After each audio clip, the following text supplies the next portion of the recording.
반갑습니다, 학생 여러분. 초등임용영어.com 서승우입니다. 자, 이제 바야흐로 초등임용 2차 시즌이 왔습니다. 자, 2차 시험은 잘 보셨습니까?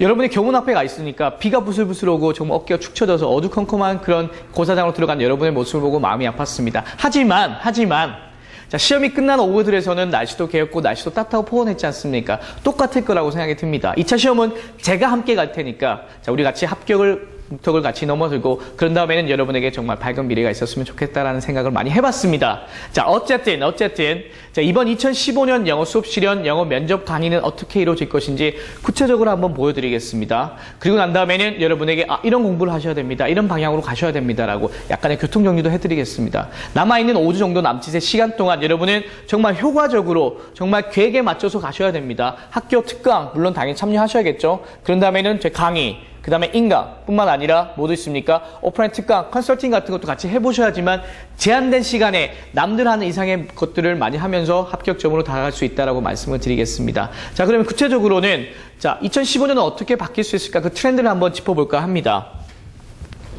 자, 결국 말씀을 드리고 싶은 거는 2015년도 과연 어떤 형태로 영어 수업 실현, 영어 면접이 나올 거 아니겠습니까? 더 중요한 거는 약간의 역사를 통해서 본다면 영어 수업, 그러니까 초등 영어가 바뀌어지고 그다음 어떤 형태로 영어 수업이 영향을 미쳤는지를 보는 것도 되게 중요하겠죠, 그렇죠? 예를 들면 2009년 같은 경우에는 어떻습니까? 우리 흔히 얘기하는 예전에는 3차 영어라는 영어 시험이 전국으로 확대되었죠. 영어 면접, 영어 수업 실현 같은 경우 그 시험지가 바뀌어서 교육부에서는 T 인증제를 시작하기도 했었고. 또 말씀드리고 싶은 거는 2010년을 통해서는 어떻습니까? 초등영어 시장, 특히 얘기하는 초등영어 시장 자체가 개방이 되었죠. 어떻게? 원어민 교사들이 들어왔고 그런 다음에는 영정강이 들어왔죠. 그렇죠? 여기서 말씀드리고 싶은 거는 영정강 사업은 2014년 올해죠. 그렇죠? 올해를 기점으로 사업이 종료됩니다. 다시 말씀드리면 이번에 시험을 통해서 통과한 합격생들은 내년 3월 달에는 영어 교과 전담 따놓은 당상 아니겠습니까? 이런 것이라면 결국 내가 도지역을 가든 프리패스 지역을 가든 영어 수업이라는 게 반드시 필요할 수밖에 없다. 아무것도 없이 연수를 통해서 갈 수 있을 것 같다. 너도 학교 현장이라는 걸 반드시 이해하는 거죠. 제 수업 자체는 합격을 위한 것일 수도 있겠지만 학교 현장에서 어떻게 돌아가는지에 대한 얘기들도 많이 하고 있으니까 그런 부분에서 포커스를 잡아주시면 좋겠습니다. 그리고 2011년에는 3, 4학년의 검증 교과서가 먼저 투입이 되었죠. 그리고 2012년에는 거기에 맞춰서 5, 6학년을 그러니까 예를 들면 08, 09 개정이 적용된 거겠죠. 그리고 2013년부터는 왜 동그라미를 해놨냐면 2013년부터는 새로운 패턴으로 바뀌어집니다. 예를 들면 임용시험 자체에서 우리 흔히 얘기하는 영어 수업 실현, 영어 면접의 패턴이 확 바뀌어져겠죠. 예를 들면 2009년부터 시작해서 5년 정도의 영어 시험이 왔었기 때문에 변별력이 없는 시험인이 만회하는 것들 2013년 기출문제 보시면 싹 달라지시죠. 그렇죠? 예를 들면 영어 수업 실현 같은 경우에 있어서 많은 조건들이 들어와서 흔히 얘기하는 체크리스트에 면접관이 있다, 없다, 했다, 안 했다 이런 패턴으로 좀 더 객관화된 평가로 바뀌면서 수험생으로 하여금은 많은 것들 부담을 가질 수밖에 없었다라는 것도 힘들었다라는 거겠죠. 그렇죠? 그래서 뉴 트렌드는 2013년 기점으로 바뀌었다라고 생각을 해주시고 그리고 지금 2014년, 2015년은 과연 어떠한 모습으로 바뀌어질 것인가에 대한 관심을 가져보는 겁니다. 한 번 정도 변화를 생각해 보시면 나는 어떻게 해야 되지? 또는 학교 현장으로 갔을 때는 학교 현장이 이렇게 바뀌고 있으니까 영어 시험도 당연히 그렇게 바뀌는 게 맞다라고 보는 거겠죠. 자, 한번 좀 눈여겨보실 필요가 있을 거라고 생각이 듭니다. 자, 그런 다음에는 여러분에게 또 뭘 말씀드리고 싶으냐면 지역별 기출 분석이라는 것들입니다. 예를 들면 2차 시험만큼 어떻습니까? 17개 시도에 흔히 얘기하는 지역적 특색이 반드시 느껴진다는 겁니다. 특히나 영어만큼은. 그러면 어떤 식으로 접근해야 될지 얘기하는 겁니다. 예를 들면 영어 면접 같은 경우 서울 어떻습니까? 서울에서 단골로 나오는 예를 들면 원어민 교사와 관련되는 것들 그리고 영어 수업과 관련되는 것들 그리고는 교실 상황의 문제 상황들 이렇게 많은 부분이 관련되지 않습니까? 그런 특색들을 체크해 가시는 것이 상당히 중요하다는 겁니다. 그럼 당연히 여기와 관련해서 키워드라든지 그 다음에 어떤 문장 틀을 써야 될 것인지도 생각할 수 있겠죠. 그렇죠? 그래서 지역적인 특색이 반드시 있으니까 반드시 생각을 해보고 가자라고 말씀을 드리고 그리고 난 다음에는 여기 표 보시면 뭔가 막대 그래프가 말하고 있는 것들이 좀 더 다르지 않습니까? 우리 흔히 얘기하는 합격생들의 영어 실력 바로미터입니다. 제가 단연간 여러분의 많은 선배들을 많이 컨설팅 해봤지 않습니까? 첨삭도 많이 해보고 느껴봤던 바들이 이런 겁니다. 예를 들면 100점 만점에 90점을 비점으로 논리성, 유창성, 정확성, 발음 같은 것들이 이어진다면 아마 이런 지역은 당연히 어떻습니까? 당연히 서울 지역이겠죠. 모든 부분에서 정말 교포는 아니지만 원어민은 아니지만 그래도 열심히 하는 것, 정말 영어 일성화된 실력이 굉장히 상당한 사람들, 왜냐하면 지역에서 지방에서조차도 영어 잘하는 친구들이 많이 올라오니까 서울 지역. 그리고 나서 좀 더 생각을 해본다면 뭐 예를 들면 한 80 정도죠. 이렇게 맞추면 80%에 맞춰진다면 이렇게 맞춰진다면 아마 1.9번에서는 대전, 세종 이렇게 형태되는 인천 이렇게 형태되는 패턴이겠죠.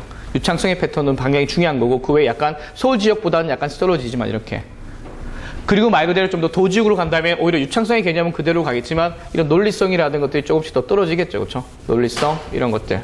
그래서 그 지역에서 본다면 흔히 말씀드리고 싶었던 것은 뭐냐면 유창성의 포인트에 많이 주셔야 됩니다라는 것들. 영어 면접을 하든 영어 수업 실현을 하든 자 어떻게든 열심히 할 수 그 문제 상황 영어겠지만 영어 면접을 통해서 넘어설 수 있다라는 것들을 보여주는 것들이 상당히 중요하다고 말씀을 드리는 겁니다.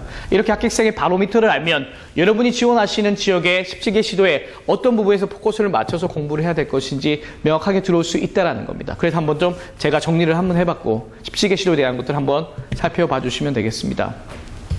자, 기출문서가 끝나고 난 다음에는 결국 중요한 거는 2015년으로 가면 어떤 형태가 나올 것인지 가장 궁금하지 않습니까? 물론 기출문제는 돌고 돌고 돈다고 했지만 그래도 기준점은 있어야 되지 않을까라는 생각들 해봤습니다. 구체적으로 영어 수업 실현을 예로 들어 본다면 이런 것들이겠죠. 도입 전개, 말하기, 듣기, 읽기, 쓰기, 송, 챈트, 그룹핑 나온 형태들. 예를 들면 도입과 관련된 여기는 단계별 그리고 말 듣기 나왔으니까 이건 당연히 기능별.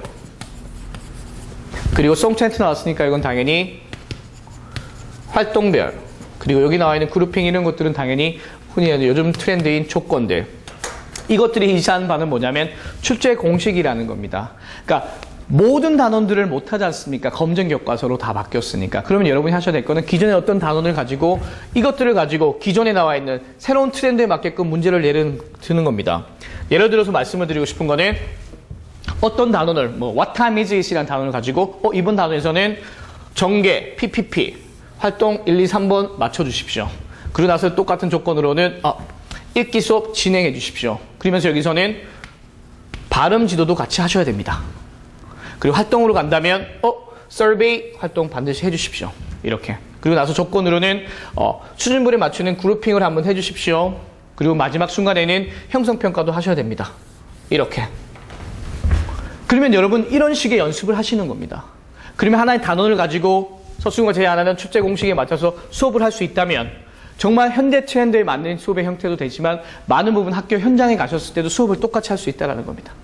그리고 나면 그 단원을 가지고 이번에는 또 도입으로도 한번 해보고 그 다음에 듣기 해보는 겁니다. 그리고 난 다음에는 활동별로 갔을 때는 인포메이션 갭을 이용하는 형태들, 또 조건으로 간다면 학생에게 피드백을 주십시오 라고 했던 것들. 그러니까 기존에 나와 있는 틀을 그대로 트렌드를 그대로 넣으시면서 공식으로 만들어 간다면 남들하고 다른 공부를 할 수 있다는 겁니다. 자, 그래서 결론적으로 말씀드리고 싶은 건 이겁니다. 이번 2015년 강의를 준비하면서 포인트는 뭐냐면 기출문제 분석은 당연히 가는 거고, 그리고 난 다음에 2015년은 과연 어떻게 되었을까? 단연간 제가 여러분을 위해서 많은 부분 연구를 했지 않습니까? 함께 왔지 않습니까? 그런 부분에 연구해서 약간의 책임감, 정말 압도적인 1위로서의 책임감을 여러분에게 느끼게 해드리고 싶었습니다. 자, 그래서 함께 하신다면 정말 얼마 되지 않는 강의 안에 여러분의 모든 필요성, 예를 들면 시간도 절약할 수 있고 정말 효과적으로 할 수 있는 것들, 그리고 적세적소에 필요한 것들을 같이 담아낼 수 있지 않을까라고 생각합니다. 자, 그리고 나서 하나 더 포함을 한다면, 그리고 난 다음에는 여러분이 필요한 1대1 첨삭이라든지 이런 것들도 오프라인 강의가 있으니까 그런 것도 같이 한번 매치 한번 시켜보시는 것도 중요하지 않을까라고 생각이 듭니다. 2015년 여러분은 반드시 합격하실 겁니다. 제가 그 동행을 같이 한번 하겠습니다. 자, 끝까지 화이팅입니다.